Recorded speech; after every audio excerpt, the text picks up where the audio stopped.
ইউনুস নবীর ঘটনা আপনারা পড়েছেন। ইউনুস নবী বড় মুসিবতে পড়িয়া আল্লাহ তাআলা বলেন ওয়ানাদাহু ফিজ-জুলুমাত। ইউনুস নবী অনেকগুলো অন্ধকারের মধ্যে আমি আল্লাহরে ডেকেছে। আমরা অনেকে মনে করি বিপদে পড়লে আল্লাহকে ডাকা যাবে না। অনেকে কয় এখন বিপদে পড়ছি, এখন মসজিদে গেলে ওই দেখে জীবনে মসজিদে ভাড়া দেয় না, এখন মসজিদে আইছে।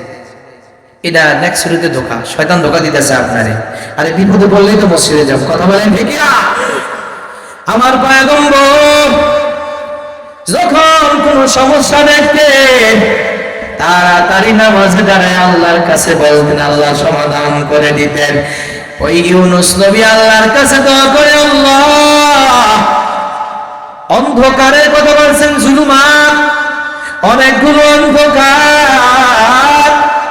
এক নাম্বার রাত, আলো না অন্ধকার? বলেন অন্ধকার, রাতের অন্ধকার। সমুদ্রের ভিতরে আলো না অন্ধকার? পানির মধ্যে অন্ধকার। তিন নাম্বার অন্ধকার, তিন নাম্বার অন্ধকার হলো মাছের পেটে আলো না অন্ধকার? রাতের অন্ধকার, পানির অন্ধকার, ভিতরে মাছের পেটের ভিতরে অন্ধকার। তিনটা অন্ধকার, অন্ধকার, পাশে কেউ নাই, কেউ নাই, সাহায্য চাওয়ার মতন কোনো মানুষ নাই, কোনো মানুষ নাই। ওই অন্ধকারের ভিতরে থাকে আল্লাহ রাখছে, আল্লাহ আজকে আমার পাশে কেউ নাই। আল্লাহ আমি এতগুলো অন্ধকারের মধ্যে কিভাবে বাঁচবো? আল্লাহ তুমি ছাড়া আমার কেউ নাই।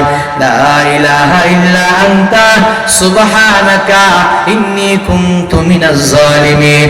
নিজের গুনাহ স্বীকার করলেন, আল্লাহ আমি বড় পাপী, আমার উম্মতকে ছেড়ে আমি আপনার অর্ডার ছাড়া চলে আসছি, এটা আমার বড় অপরাধ, তুমি আমাকে মাফ করে দাও। আল্লাহ পাক রব্বুল আলামিন বলেন ফানাজ্জাইনাহু মিনাল গাম, আমি ইউনুসকে সেই অন্ধকার থেকে, চিন্তা থেকে বাঁচায়া দিলাম, নাজাত দিয়া দিলাম। মাছকে বলছে, মাছ আমার ইউনুসরে নিয়া সমুদ্রের কিনারায় বমি করে দাও। আমি ইউনুসের উপরে খুশি হয়ে গেছি। জোরে বলেন আল্লাহু আকবার।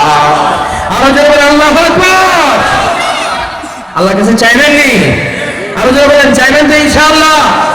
প্রিয় ভাইরা আমার,